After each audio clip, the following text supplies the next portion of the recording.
सम्पूर्णलाई स्वागत छ मेरो युट्युब च्यानलमा। जहाँ जस्तो अवस्थाबाट जुन ठाउँबाट हेर्दै हुनुहुन्छ सम्पूर्णलाई धेरै धेरै माया र सम्मान व्यक्त गर्न चाहन्छु। साथै मेरो युट्युब च्यानललाई लाइक, कमेन्ट र सब्स्क्राइब गरिदिनु होला।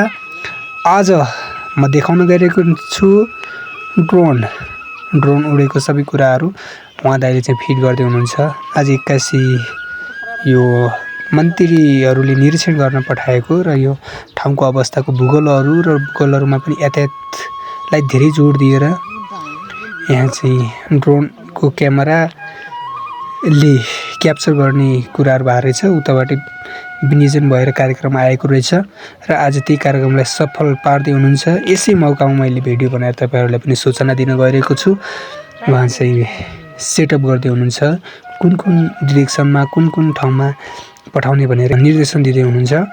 अनि त्यसपछि ड्रोन चाहिँ सानो खाली छ, धेरै राम्रो र महत्त्व बोकेको ड्रोन छ।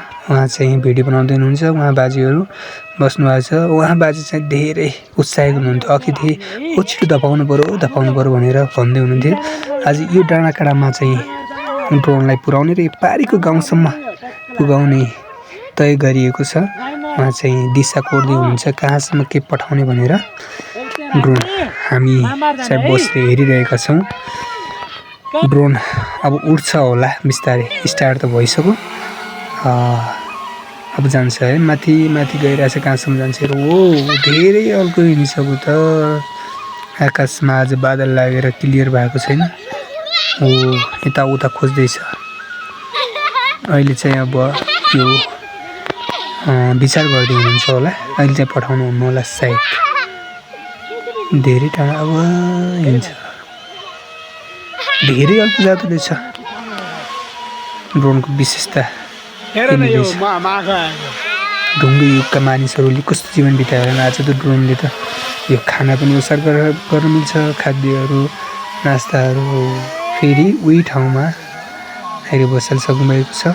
अब भने उहाँको उद्देश्य अनुरूपको दिशा कोरेर पठाउनुहुन्छ होला। हामीले चाहिँ अब के कस्तो देखिँदो रहेछ भनेर हेर्दैछौँ। यो भिडियो बनाउनको लागि खासै रहेनछ, यो फोटोहरू खिच्ने र यो यातायातको लागि सहज बनाउनको लागि कस्तो रोडहरूमा के योजना राख्दा हुन्छ, रोडहरू कस्तो अवस्थामा छन्, अहिले कस्तो विकसित छन् कि अविकसित छन् कि अनि बिग्रिरहेको अवस्थामा छन् कि भनेर यो उता हाम्रो मन्त्री परिषदबाट नै यो विनियोजन भएको कार्यक्रम, छुट्याएको कार्यक्रम रहेछ। तर आजभोलि धेरैजसो प्राय मन्त्रीहरू चाहिँ घरदैलो कार्यक्रममा जानु भएको छ। अब उहाँले यहाँदेखि पारीको गाउँमा चाहिँ यो ड्रोनलाई पठाउँदै हुनुहुन्छ र ड्रोनले बिच बाटोमै धेरै फोटाहरू क्याप्चर गर्दो रहेछ। कम्तीमा पनि 50-60 वटा फोटाहरू क्याप्चर गर्दो रहेछ। र बादल भित्रै जान लाग्यो। यो हामी ड्रोन चालु गर्दै पनि यसको उद्देश्यको बारेमा हामीले उहाँसँग सोधिरहेका थियौँ। उहाँले चाहिँ कुनै कुरा नलुकाएर स्पष्ट रूपमा हामीलाई बताउनु भएको छ धेरै कुराहरू। बादल भित्रै हरायो, देखिनै छाड्यो त। आँखाले त देखियो तर क्यामेरामा देखिएन। के गर्नु, सानो मोबाइल छ, मोबाइलको क्यामेराले देखाउनु गाह्रो छ। अब हेर्ने मान्छेहरू यति धेरै छन्।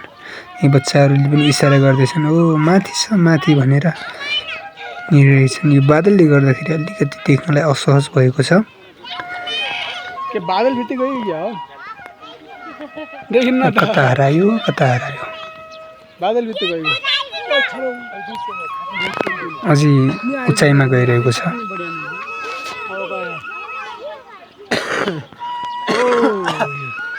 आकाशमा कता बेलायो बादलभन्दा माथि नै पुगिसक्यो। के हो देखिन्न त।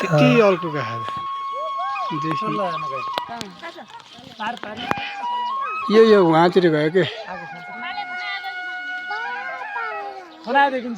ड्रोन गन्तव्यमा पुगेर पनि आफ्नो कार्य समाप्त गरेर उही स्थानमा फिर्ता हुन लागिरहेको छ। त्यहाँ झर्छ होला कि झार्नुपर्छ।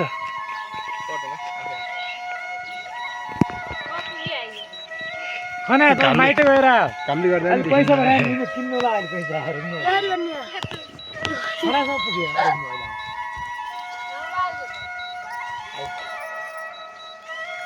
टाउको खस्ला भाग है खै खस्दैन टाउको आउँछ है तिमी त्यहाँ नगर्छ ए हो औ झरे टाउकोमा अरे हाम्रो आउनु नहुँदै चोट लाग्छ लाग्दैन फेरि यसले त खतरै हुन्छ नि ब्लेड हुन्छ अब पाता लाइन त काटिदिन्छ पातल काटिन्छ भाग भाग है टाउको हजुर टोपी लाउनु टाउको लाग्ला माथि मन धपाउने भने भन न अझै टाउकोमा कस्तो टाउकोमा लाग्यो यार भाग है कसै टोपी लाउनु हजुर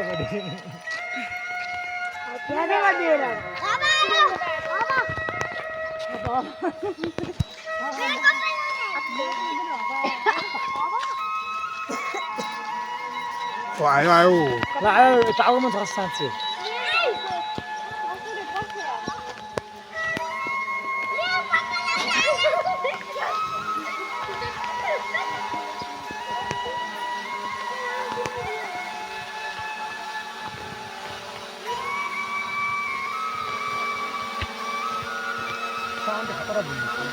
अरे अब आइगयो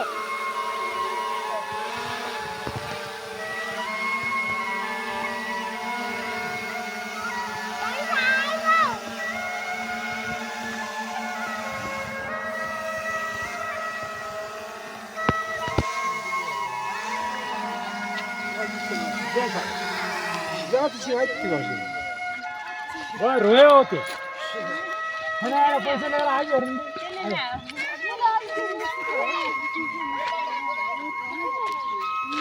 खतरा रहेछ